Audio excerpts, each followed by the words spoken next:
Alamin, wassalatu wassalamu ala ashrafil anbiya'i wal mursalin wa ala alihi wa sahbihi ajma'in.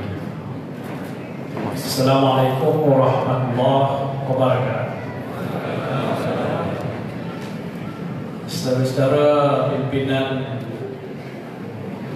Ikatan Nasional yang ada di atas pentas yang telah pun disebutkan namanya sebentar tadi, saudara-saudari yang saya hormati sekalian. Hari ini saya menempuh sejarah pribadi dalam usia saya yang akan menjangkau 76 tahun, lebih muda daripada Datuk. Karena saya dituduh di SPRM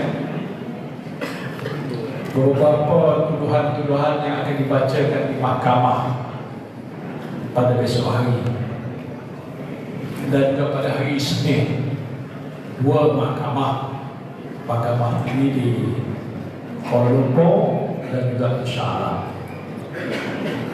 Atas separuhnya kesalahan yang saya lakukan, atas dua perkara yang agak utama yang telah pun disebutkan pada saya oleh pegawai SPRM yang telah pun interrogate saya sejak pukul 11 pagi sampailah selepas salat maghrib tadi, yaitu berkenaan dengan dua perkara yang telah berlaku waktu saya menjadi Perdana Menteri. Pertamanya dengan apa yang disebutkan sebagai projek Jana Wibawa, yaitu satu daripada projek yang dilaksanakan, yang diluluskan oleh jemaah menteri waktu itu,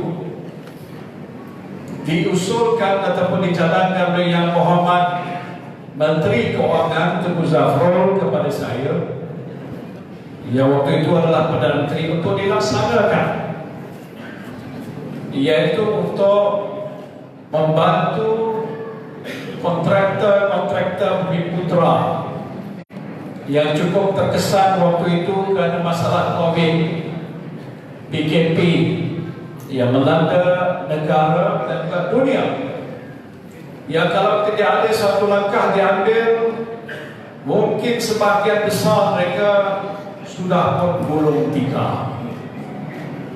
Oleh sebab itu, cadangan oleh Yang Berhormat Menteri Keuangan waktu itu adalah saya sebagai Perdana Menteri menimbangkan supaya projek Jana Wibawa itu dilaksanakan untuk membantu kontraktor terpilih dalam kategori 3 sehingga 5 bintang yang disahkan oleh CIDB, ditawarkan projek-projek tertentu yang sudah pun tersenarai di bawah beberapa kementerian untuk dilaksanakan pada tahun ini ataupun tahun yang lalu dan tahun seterusnya.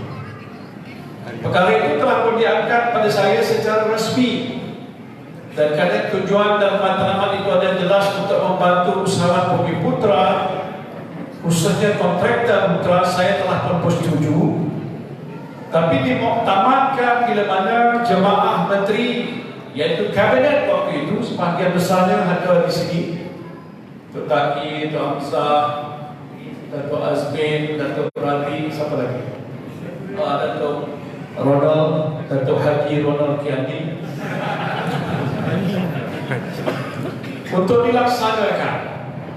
Dan cara pelaksanaannya telah pun ditetapkan oleh Yang Berhormat Menteri Keuangan, yang menyatakan bila kabinet telah meluluskan, bolehlah syarikat-syarikat yang layak itu dikemukakan menerusi pejabat Perdana Menteri, dan pejabat Menteri diminta untuk kemukakan sedara-sedara yang telah disebutkan oleh Persatuan Kontraktor Bumi Putra, diajukan pada Kementerian Keuangan untuk diproses dan dipertimbangkan, dan mana yang dijangka layak dan sesuai bolehlah dipilih untuk ditawarkan kerja-kerja yang nak dilaksanakan. Pada waktu itu sebelum dilaksanakan, Ketua Setiausaha Pembendaraan Datuk Asri Hamidun telah pun membawa cadangan supaya pejabat Perdana Menteri memproses permohonan-permohonan itu. Saya menolak. Kalau nak kirakan dia turunkan kuasa untuk PMO meluluskan dan memproses, saya tak bersetuju. Kerana saya kira kerja-kerja untuk memproses dan menimbang dan meluluskan itu haruslah berada di Kementerian Keuangan ataupun kementerian-kementerian yang bersama dengan projek seperti jalan raya oleh Kementerian Kerja Raya. Dan ini adalah satu kenyataan yang tegas, bermakna saya menolak. Jangan diturunkan kuasa pada pejabat Perdana Menteri dan urusan ini telah dilaksanakan oleh pihak Kementerian Keuangan keseluruhan. Saya sebutkan ini penting kerana ini membuktikan saya tidak nanti akan disebut menyalahgunakan kuasa, walaupun pihak Kementerian Keuangan minta supaya memproses permohonan-permohonan yang dikemukakan pada pihak kerajaan. Itu satu bukti yang jelas. Bermakna saya minta urusan-urusan itu terus diuruskan oleh pihak Kementerian Keuangan. Maka bila mana pihak Persatuan Kontraktor telah mengemukakan senarai-senarai itu, kerja di pejabat menteri ialah untuk menyediakan senarai itu dan seterusnya mengemukakan pada pihak Menteri Keuangan untuk dipertimbangkan. Jadi persoalan di sini, siapakah yang berkuasa? Perdana Menteri kah atau Menteri Keuangan? Siapa dapat jawab RM10? Menteri Keuangan. Kerana dalam Akta Keuangan dan Pembendaraan yang berkuasa dalam urusan keuangan negara bukan Perdana Menteri. Yang berkuasa ialah Menteri Keuangan. Sebagai contoh, waktu kerajaan Datuk Ismail Sabri, sebagian sini pun ada dalam jemaah menteri. Bila mana Menteri Keuangannya Tengku Zafrul juga nak menyediakan rancangan yang dibentangkan hari itu sebelum pilihan raya, saya dengar waktu itu Perdana Menteri Datuk Ismail Sabri kata saya nak bentangkan, tetapi tak boleh bentang. Pasal ini urusan keuangan hanya boleh dibentang oleh Menteri Keuangan. Itu peraturan dan undang-undang. Jadi oleh sebab itu, bila mana telah diproses dan dipertimbangkan dan diluluskan, maka syarikat yang dapat itu menjalankan kerja. Tetapi pertuduhan dibuat pada saya bahawa saya salah guna kuasa. Di mana saya salah guna kuasa? Saya tidak menyalahkan guna kuasa, yang nyalah tidak ada pihak yang menyalahgunakan kuasa. Dan bila mana telah pun diluluskan, adalah kelulusan itu sah dari situ undang-undang yang diluluskan oleh Menteri Keuangan. Faham? Nampak serius sikit tak seperti dah perlu duduk tadi. Saya nak jelaskan ini isu yang harus dipahami supaya tidak ada pihak yang menyatakan bagaimana yang telah dituduh oleh pihak kerajaan Pakatan apa Aceh BH daripada hari ini. Pasal Presiden Ahmad telah menyebutkan dalam perhimpunan agungnya lepas, oh mereka tuduh kita bahawa kita adalah kluster mahkamah. Nanti tidak akan berapa lagi akan ada kluster mahkamah baru, dan ini akan datang pada bersatu ataupun PAS. Jadi hari ini kita tengok dah ada kluster baru dah. Siapa? Yang kena ialah Wan Saiful Manjat, yang kena ialah Tan Sri Muhyiddin Yassin, Presiden Bersatu dan juga Fungsi Perikatan Nasional. Ini yang disebutkan adalah satu salah guna kuasa. Bukan salah guna kuasa saya. Mereka menggunakan SDRM untuk mengambil tindakan. Kenapa? Kerana mereka takut dengan Perikatan Nasional. Betul tak? Kenapa mereka takut? Kerana mereka lihat pada hari ini satu gelombang besar sudah mula melanda negara. Perikatan Nasional Pilihan Raya Umum yang lalu telah menunjukkan kekuatan yang luar biasa. Hampir lebih kurang 80% orang lain menunjukkan kesokongan yang begitu kuat yang tak pernah berlaku dalam sejarah negara sebesar ini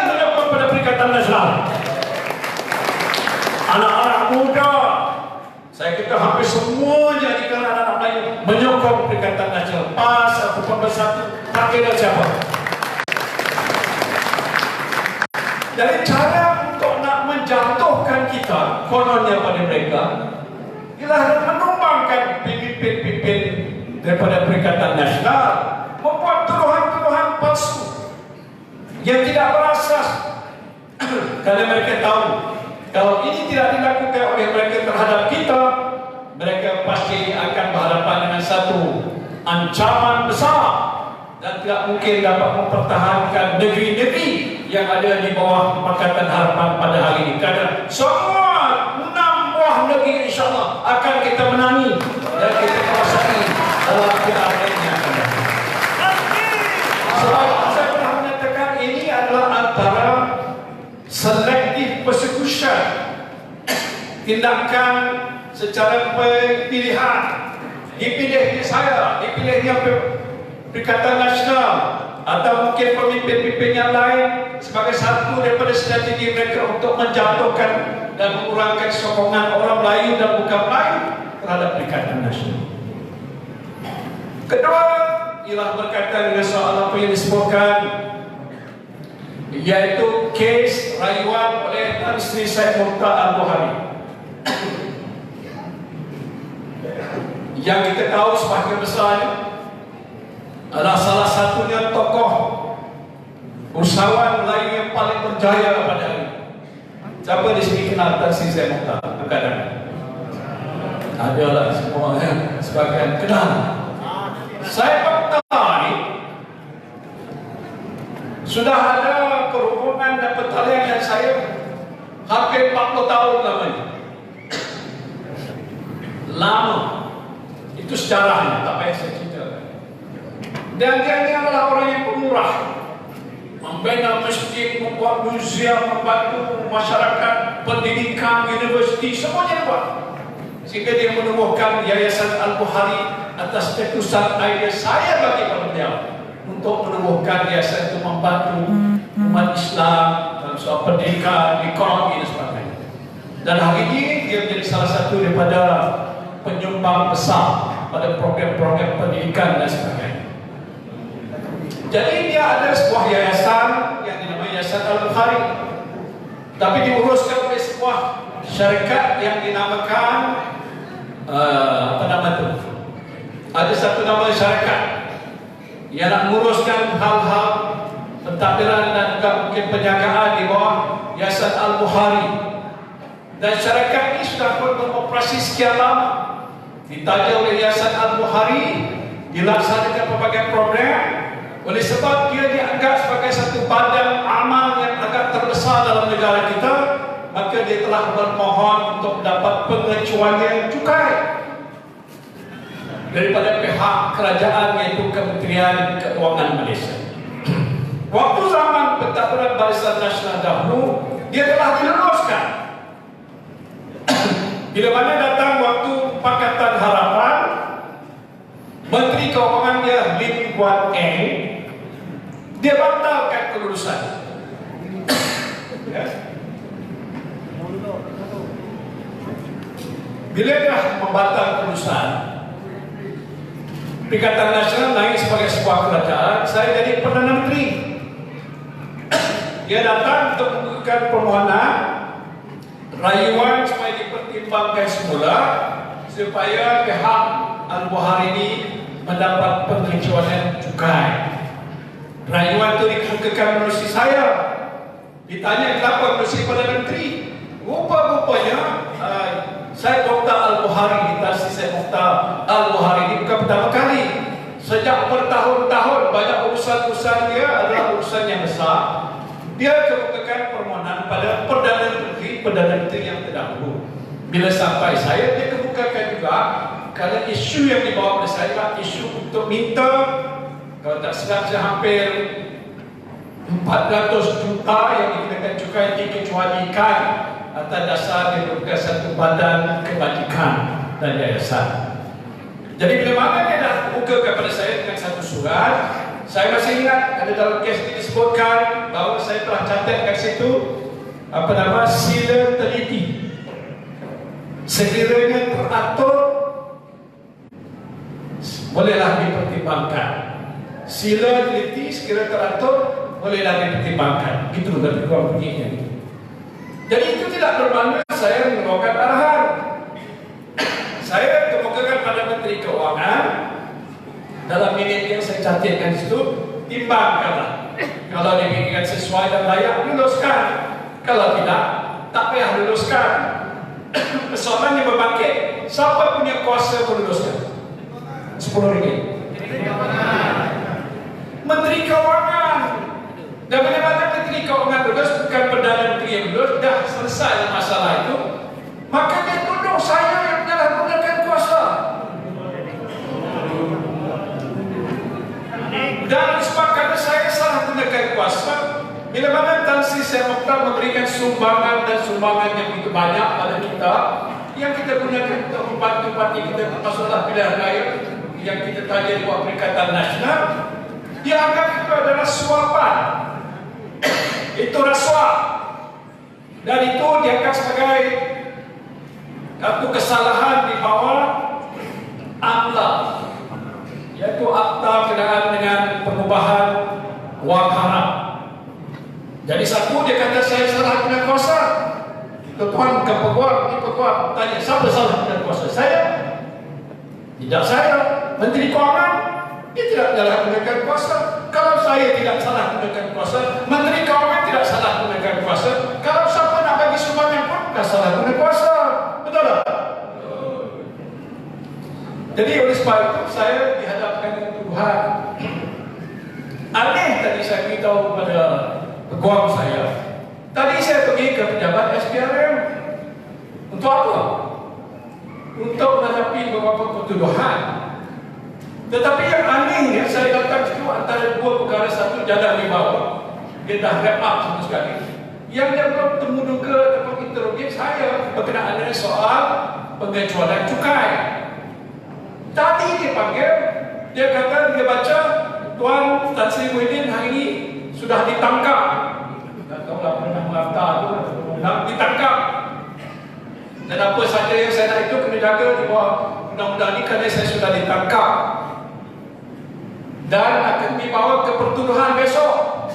Tapi baru tadi dia interrogate saya berkenaan dengan soal isu pengecualian cukai.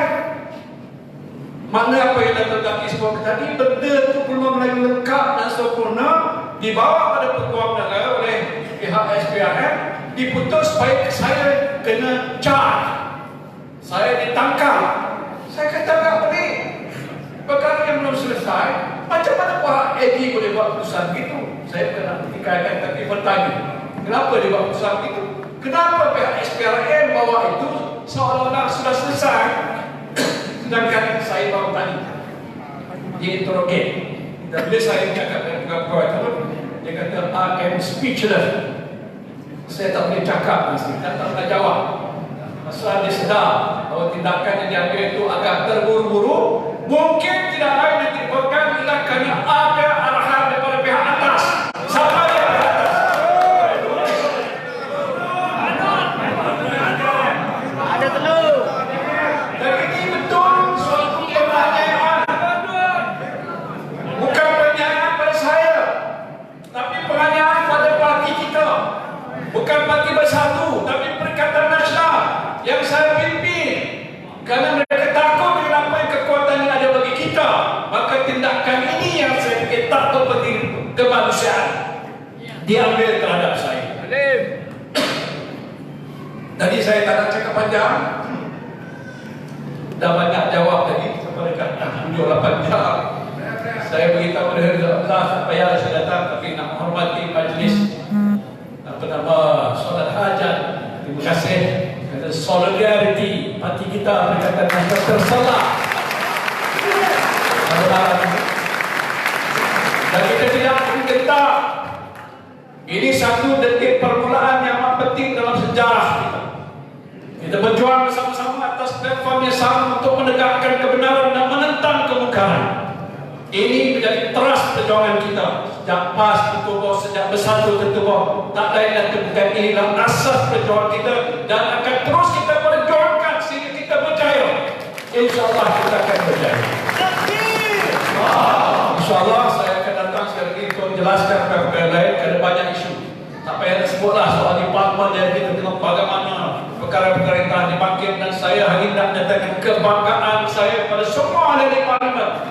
Ikatan Nasional yang tak takut membahagikan tentang oleh siapa pun di depan. Prestasi mereka di parlimen walaupun beberapa bulan seperti sudah ada 3-4 tahun di parlimen. Lebih hebat daripada pihak kerajaan yang tak boleh cakap apa-apa dan cara menteri-menteri untuk jawab semuanya ketika formula, tapi tak ada penyelesaian. Formula untuk menyelesaikan masalah negara belum selesai. Isu kepicikan hidup, soal masalah kos hidup, kenaikan inflasi, janji yang tak pernah disentuh ditunaikan di parlimen atau dua parlimen tak pernah dilaksanakan. Menunjukkan apa, saudara? Itu satu kelemahan yang agak ketara, kegagalan mereka untuk menyempurnakan segala apa yang dikatakan oleh rakyat. Terbukti jelas bila mana Perdana Menteri tidak dapat menunjukkan keupayaan prestasi untuk menjaga kebajikan rakyat dalam negara kita. Jadi itu saja yang saya nak ucapkan. Saya minta maaf untuk beda pendapat pada malam ini, dan mungkin akan diteruskan dengan rakan-rakan yang lain. Tapi saya yakin dan percaya ini adalah satu detik sejarah penting bagi kita memulakan meneruskan kerja-kerja kita, supaya insyaAllah dengan sokongan kita semua, dengan izin Allah Subhanahu Wa Taala, maka kita akan mendapat kejayaan yang besar dalam PRN yang akan datang. Takbir!